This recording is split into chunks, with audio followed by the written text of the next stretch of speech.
Today, our webinar topic is Purposeful Social Media in a Connected World for Clubs Organizations, presented by our special resource person. Our presenter is Emmanuel, is the Executive Director of the Fortus Skill Academy, a new professional development and review center in Davao City, which she founded in 2018.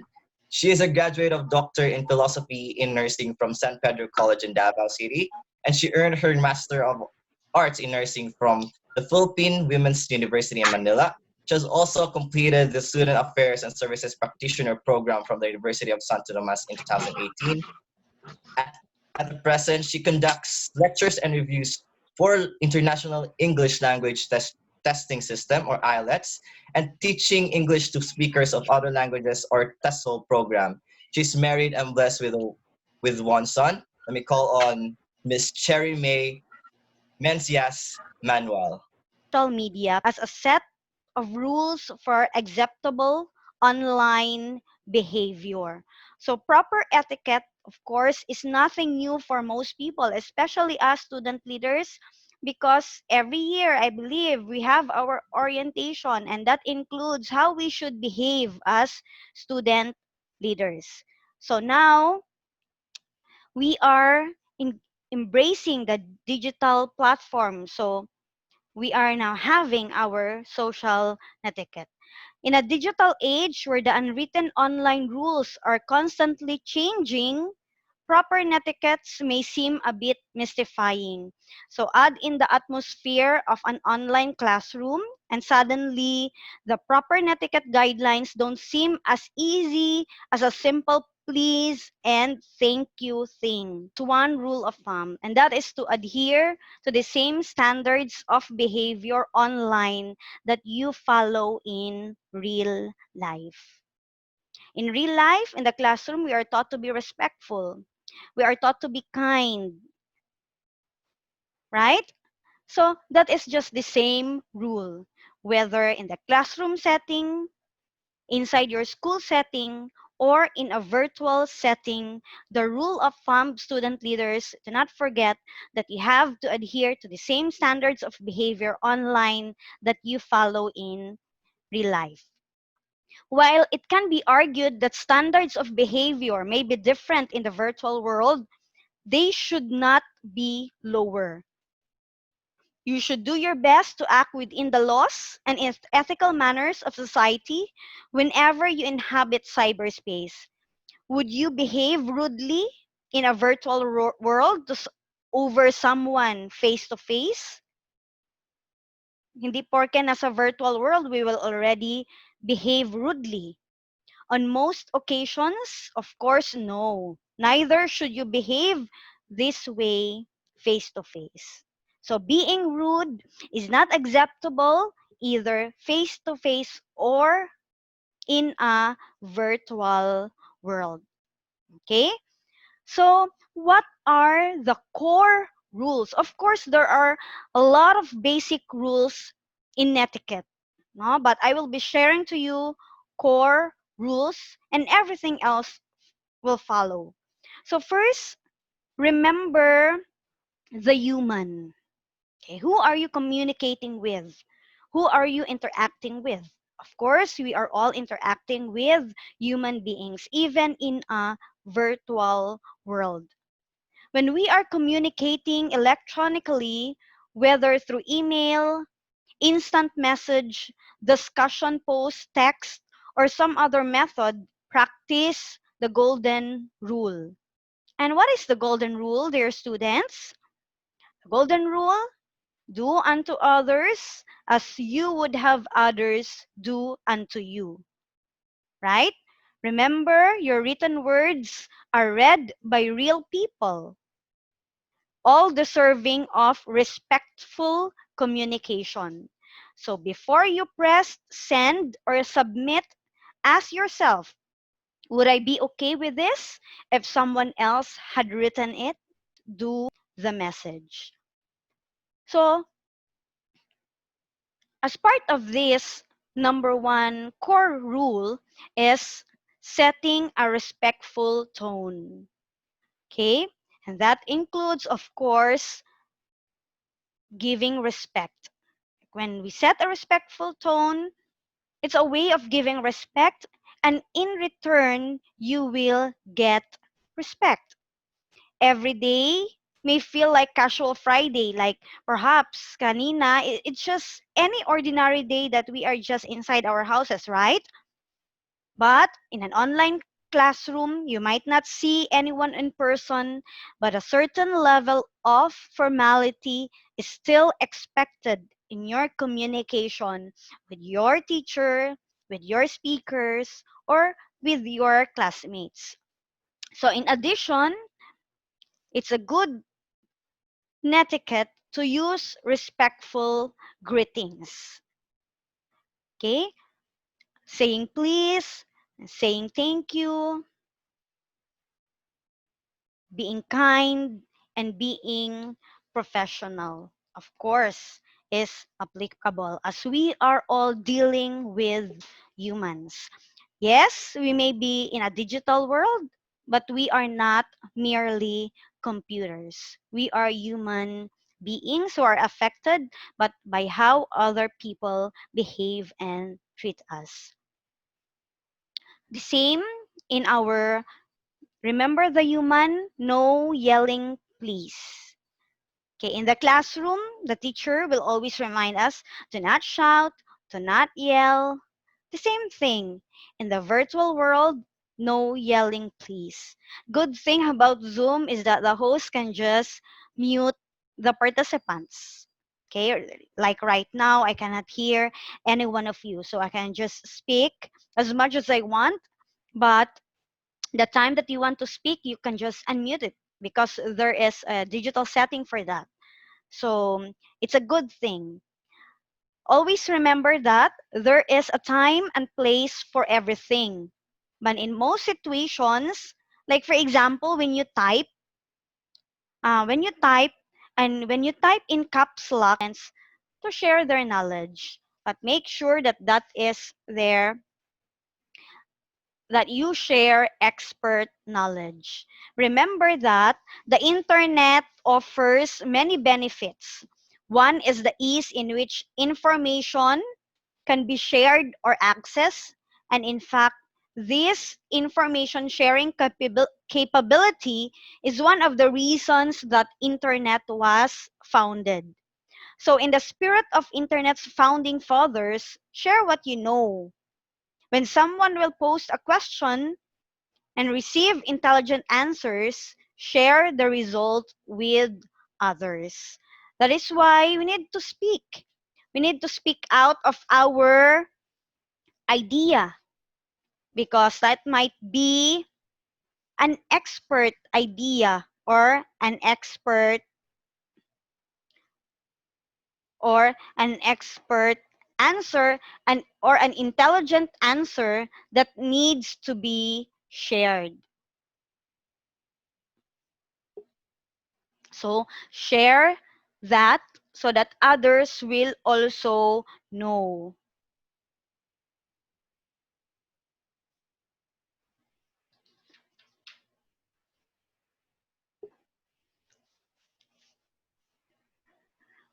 And part of that is finding, attempting to find our,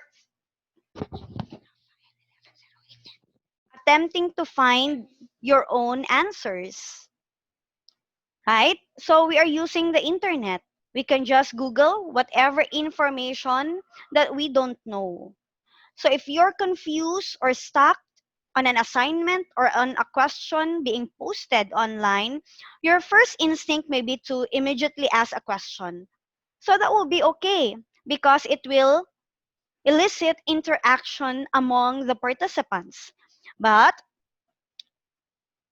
being intelligent will mean before you ask, take the time to try to figure it out on your own so that you can also share interesting answer or an answer that is also good for everyone, an intelligent answer. So try to figure it out on your own. For questions related to class structure, of course, you have your teacher or the speaker to whom you can ask. But remember, in asking, the first rule, remember the human. Use kind words and feel free to bring up your question to your instructor. So that is the second. So in summary, what is the first core rule in etiquette? First is remember the human. Second is share expert knowledge. So later on, we will be asking some of you to share what are the take-ons or your learnings in today's presentation. What are your reflection as a student leader? How are you adapting and embracing the digital platforms in terms of communicating? Okay, so let's go to the third. Third is making yourself look good online. So, kailangan ba naka-makeup, ma'am? Okay. Making yourself look good online? No. It does not only refer physically, but of course, that is already included. Now, one of the best thing about the virtual world is the lack of judgment associated with your physical appearance. You know why? Because you can just turn off your video, right? And you can just use profile. And that profile mo na ang makita sa mga participants. Dili ka kinahanglan na makita. So there is lack of judgment in this virtual world in terms of physical appearance. The sound of your voice of or the clothes that you wear. But of course that is already part because remember the rule of thumb, how you behave inside your classroom is the same thing on how you behave in virtual interaction. So, but you will be judged more by the quality of your writing, especially when your speaker or your facilitator will ask you to express yourself using the chat box. So always check for spelling and grammar errors. Know what you're talking about and state it clearly. Be pleasant and polite. So of course, it follows already that we should dress appropriately and we have to be careful what we use down our pants because sometimes we don't know accidents could happen. Anyone just can enter the room you would not know and you will be tempted to stand up and then you will realize that you are wearing shorts or clothing that is not appropriate inside the classroom. So whatever dress code that you have inside your school is the same dress code that should be applied inside your virtual class. Nothing should change. Okay. So even making yourself look good online, here we will include, as I've said, the way you write, your grammar, right? You can save a lot with correct grammar. The most funny meme that I have encountered in our grammar lessons is this. Let's eat grandma, let's eat grandma. So punctuation saves lives. So we must make ourselves appealing in terms on how we write, as I've said, especially if the kind of interaction that is required from you is through writing in the chat box. Sometimes the facilitator will also ask you to send something like a report in the email. Okay? Always make an effort to use proper punctuation, spelling, and grammar. Trying to decipher a string of misspelled words with erratic punctuations will frustrate the reader and distract from the point of your message. On the other hand, also, dear students, it is important to be reasonable about others' grammar mistakes. Nobody likes the grammar police. And scolding a classmate because he or she used your instead of you are isn't practicing proper netiquette. So, if you are a grammar police, there is also a kind way of doing it. No? Be kind and polite. Okay, next, the fourth, and we are about to end my presentation. The fourth, of course, respect other people's privacy. As it is said here, my privacy is not for your entertainment. Live your life and stay out of mine. So, why is it being stressed out? So imagine here there are 66 of us, or in your activity like in your team building, you will have some sharing of your personal experiences. So depending on what you are reading in the virtual world, be it an online class discussion forum, a Facebook page, or on an email, you may be exposed to some private personal information that needs to be handled with care. So as I was saying, well, you are having your team building. It might that your classmate is sharing to you something very personal. So perhaps someone is sharing some medical news about a loved one or discussing a situation at work. So, what do you think would happen if this information got out into the wrong hands? So, that is something private to your classmate. So, your classmate may be embarrassed, your classmate may feel hurt, or just as you expect others to respect your privacy, you should respect the privacy of others. Be sure to err on the side of caution when deciding to discuss or not in a virtual communication. So just in a classroom, respect each other's privacy. And included in respecting others' privacy is thinking before you post something. So before you post, think. Okay? Think means, is it true? Is it hurtful? Is it illegal? Is it necessary, or is it kind? So if the answer of these questions are positive, then that's the time that you post something. Not only is it good practice to be guarded when it comes to personal information, but you always want to be just as respectful toward others as you would be if you were sitting in the same room together.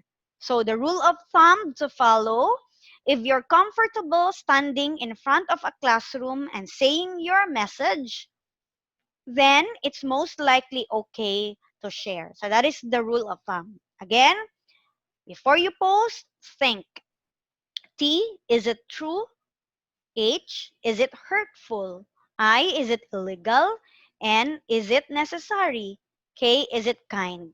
If the answer of this is yes, then you can post that information or that message. Okay? So, hello, Doc. Okay, so if I may go back before we go to the last,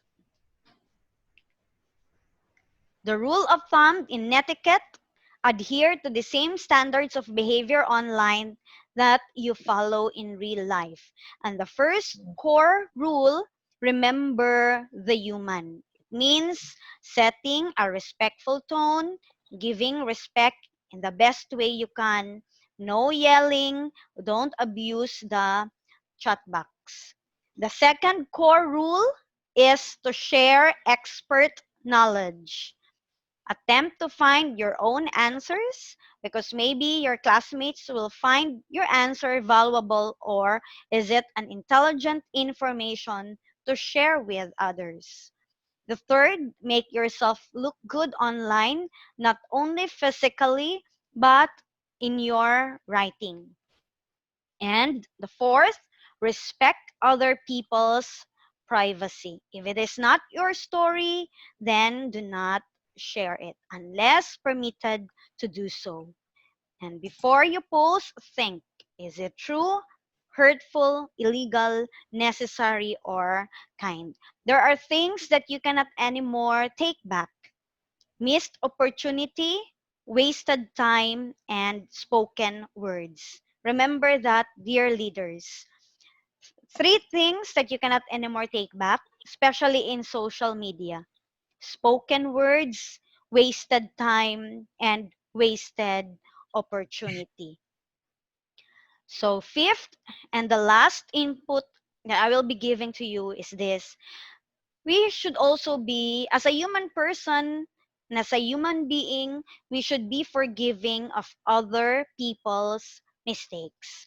Not everyone has the same amount of experience working in the virtual world, and not everyone knows the rules of netiquette. And I'm very much happy with you because you have this session on etiquettes, but not all students have. So now you have this responsibility to share also this information to them. Everyone, we have some room for mistakes. So let us be more forgiving. At some point, you might see a stupid question from your classmate. You might read an unnecessarily long response.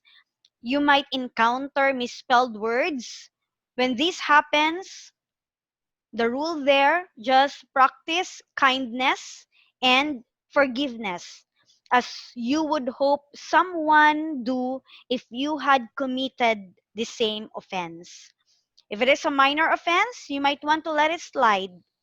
If you felt compelled to respond to a mistake, do so in a private email rather than a public forum.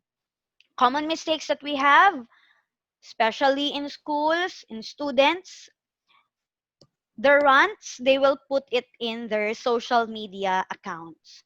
But do you think your issues will be solved if you will just post it in your account? No. You should address the issue to the proper authorities so that your issues will be addressed properly also. Again, the rule of thumb: practice kindness and forgiveness as you would have hoped someone would do if you have committed the same offenses.